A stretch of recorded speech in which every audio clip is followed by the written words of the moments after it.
चलिए आज बात करते हैं उन आम पैसों की गलतियों पर जिनसे बचकर लंबी वेल्थ बनाई जा सकती है। सच कहें तो अनियंत्रित कर्ज सिर्फ स्ट्रेस नहीं बढ़ाता, हमारी पूरी फाइनेंशियल स्टेबिलिटी को निकल जाता है। और बिना सेविंग्स या सेफ्टी नेट के रहना, ये फ्यूचर के रिस्क के सामने हमें बहुत कमजोर बना देता है।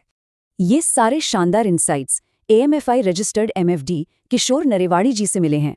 उनका नंबर 9869304412 है।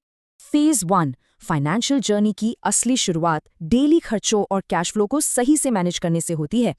देखिए, बजट हमारे पैसों को सही रास्ता दिखाता है, वरना अंधाधुंध खर्च से सिर्फ पैसा पानी की तरह बहता है। क्रेडिट कार्ड पर ज्यादा डिपेंड रहने का मतलब है भयंकर कर्ज का जाल। इससे सारी सेविंग्स खत्म हो जाती हैं। अब आते हैं फेज 2 पर, अचानक आने वाली मुसीबतों से बचना और अपने कर्ज को कंट्रोल करना। इमरजेंसी के लिए कम से कम 4 से 6 महीने के खर्चों जितना फंड होना तो मस्ट है। इमरजेंसी फंड ना होने पर अचानक आए मेडिकल खर्चे हमें हाई इंटरेस्ट वाले महंगे लोन लेने पर मजबूर कर देते हैं। इसलिए सबसे जरूरी बात, ऐसे हाई इंटरेस्ट वाले कर्जों को जल्द से जल्द चुकाना ही हमारी टॉप प्रायोरिटी होनी चाहिए। फेज 3 डेली खर्च और इमरजेंसी सेट होने के बाद अब पूरा फोकस वेल्थ ग्रो करने पर होना चाहिए।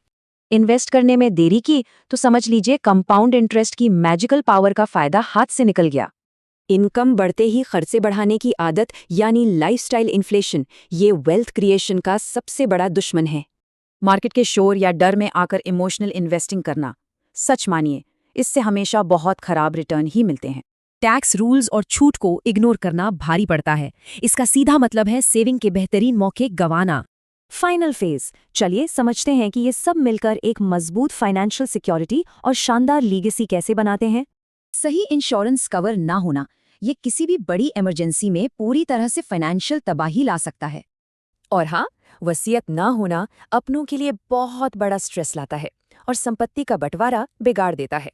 इन गलतियों को सुधार कर ही असली वेल्थ बनती है।